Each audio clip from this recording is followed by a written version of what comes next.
കേരളത്തിലെ രാഷ്ട്രീയ പൾസ് എന്താണ്, എങ്ങനെയാണ് സാധാരണക്കാരുടെ പ്രതികരണം എന്നൊക്കെ തേടിപ്പോയിരിക്കുകയാണ് അവർ. എല്ലാ മണ്ഡലങ്ങളിൽ നിന്നും നമുക്ക് ആ കൗതുക കാഴ്ചകളൊക്കെ കാണാം. ഇനി നമ്മൾ വളരെ ഗൗരവമുള്ളൊരു വാർത്തയിലേക്ക് പോവുകയാണ്. കെ സുധാകരൻ കുടുംബസമേതം രാഹുൽ ഗാന്ധിയെയും മല്ലികാർജ്ജുന ഖാർഗെയും സന്ദർശിച്ചു. സുധാകരനെ യഥാർത്ഥ കോൺഗ്രസ് പോരാളി എന്ന് വിശേഷിപ്പിച്ച രാഹുൽ കേരളത്തിൽ UDF ഒറ്റക്കെട്ടാണ് എന്നും 100-ലധികം സീറ്റുകൾ നേടി വൻ വിജയം കൈവരിക്കുമെന്നും ആത്മവിശ്വാസം പ്രകടിപ്പിച്ചു. ACC ജനറൽ സെക്രട്ടറി KC വേണുഗോപാലും കൂടിക്കാഴ്ചയിൽ പങ്കെടുത്തു. നോബിൾ മാരിക്കാരൻ വിവരങ്ങളുമായി ചേരുകയാണ്. നോബിൾ, ഇന്നലെ രാത്രിയാണ് ഡൽഹിയിലേക്ക് വരണമെന്ന സന്ദേശം കിട്ടുന്നത്. അത് കുടുംബസമേതമായ സന്ദർശനം മാറുകയാണ്. എന്താണ് അതിന്റെ രാഷ്ട്രീയ ലക്ഷ്യം? അതോ ഈ വ്യക്തിപരമായ സന്ദർശനം എന്നുള്ളത് മാത്രമായിരിക്കുമോ പുറത്തേക്ക് വരിക?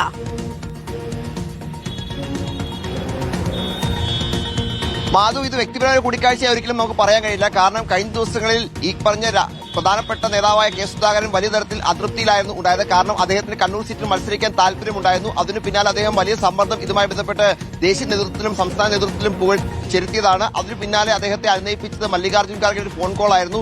എന്താണെങ്കിലും ആ ഫോൺ കോളിന് ശേഷം കേരളത്തിൽ പോയി സുധാകരനെ ഇന്നലെ ഇപ്പോൾ രാത്രി ഇങ്ങോട്ട് വീണ്ടും തിരിച്ചു വിളിപ്പിക്കുകയായിരുന്നു. ഇന്ന് അതിന്റെ അടിസ്ഥാനത്തിൽ ഉച്ചയോടെ അദ്ദേഹം മല്ലികാർജ്ജുന ഖാർഗെ, രാഹുൽ ഗാന്ധി അടക്കമുള്ള നേതാക്കളുമായി കൂടിക്കാഴ്ച നടത്തി. മല്ലികാർജ്ജുന ഖാർഗെയുടെ വസതിയിൽ എത്തിയായിരുന്നു കൂടിക്കാഴ്ച.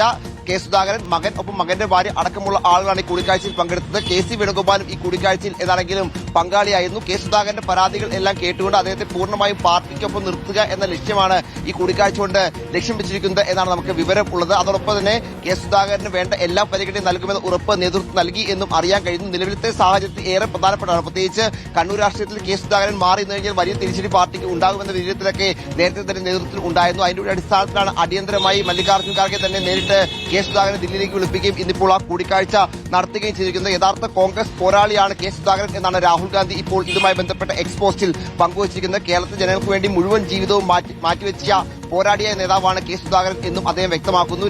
സംസ്ഥാനത്ത് UDF ഒറ്റക്കെട്ടാണ്, 100 സീറ്റിൽ കേരളത്തിൽ വിജയിക്കും എന്നാണ് രാഹുൽ ഗാന്ധി ഇപ്പോൾ അറിയിച്ചിരിക്കുന്നത്. കെ സുധാകരന്റെ സാന്നിധ്യം പാർട്ടിക്ക് ഏറെ ഗുണം ചെയ്യും എന്നുകൂടി നമ്മൾ ഈ ഘട്ടത്തിൽ ഇതുമായി ബന്ധപ്പെട്ട് എടുത്ത് പറയേണ്ടതുണ്ട്. എന്താണെങ്കിലും കെ സുധാകരനെ ദില്ലിയിൽ എത്തിച്ചുകൊണ്ട് മല്ലികാർജ്ജുന ഖാർഗെ, രാഹുൽ ഗാന്ധി അടക്കമുള്ള നേതാക്കൾ അദ്ദേഹത്തിന്റെ പ്രതിസന്ധികൾ, അദ്ദേഹത്തിന് പറയാനുള്ള കാര്യങ്ങൾ കൃത്യമായി തന്നെ കേട്ടു. അദ്ദേഹത്തിന് എല്ലാ തരത്തിലുള്ള പിന്തുണയും അദ്ദേഹത്തെ പൂർണ്ണമായും പാർട്ടിക്കൊപ്പം നിർത്തിക്കൊണ്ട് അദ്ദേഹത്തെ കൃത്യമായി തന്നെ ഉപയോഗിക്കും എന്ന അറിയിപ്പ് നൽകിയിട്ടുണ്ട് എന്ന വിവരമാണ് ലഭിക്കുന്നത്. വരും ദിവസങ്ങളിൽ സുധാകരൻ മടങ്ങി കേരളത്തിലേക്ക് എത്തുമ്പോൾ വലിയ തരത്തിൽ തെരഞ്ഞെടുപ്പ് പ്രചാരണം സജീവമാകും എന്ന കാര്യത്തിൽ യാതൊരു സംശയമില്ല. സുധാകരനും വളരെ ഹാപ്പിയാണെന്നാണ് നമുക്ക് അദ്ദേഹത്തെ അടുത്ത വൃത്തങ്ങൾ ഇപ്പോൾ വ്യക്തമാക്കുന്നത്. എന്താണെങ്കിലും കെ സുധാകരനെ ദില്ലിയിൽ വിളിപ്പിച്ച് അദ്ദേഹത്തിന്റെ പരാതികളെല്ലാം ഹൈക്കമാൻഡ് കേട്ടിരിക്കുന്നു. മല്ലികാർജ്ജുന ഖാർഗെയും രാഹുൽ ഗാന്ധിയും നേരിട്ട് അദ്ദേഹവുമായി ഇന്നിപ്പോൾ സംസാരിക്കുകയും ചെയ്തിരിക്കുന്നു. മാധു, ശരി, നോബിൾ മാരിക്കാരനാണ് വിവരങ്ങൾ നൽകിയത്. നമുക്ക് ഓർമ്മയുണ്ടാകും, അതായത് ഈ കെ സുധാകരന്റെ കുടുംബത്തെ അടക്കം അന്ന് ആശയവിനിമയം ഒക്കെ നടത്തിയിട്ടാണ് അദ്ദേഹത്തെ അനുനയിപ്പിച്ചത് എന്ന് ചില വാർത്തകളൊക്കെ ഉണ്ടായിരുന്നു. പക്ഷെ അത് സുധാകരൻ നിഷേധിക്കുകയും ചെയ്തു കേട്ടോ. എന്തായാലും ഇങ്ങനൊരു കൂടിക്കാഴ്ച ഉണ്ടായിരിക്കുന്നു. ഇതിന്റെ പിന്നിലെ രാഷ്ട്രീയ ലക്ഷ്യം എന്താണ്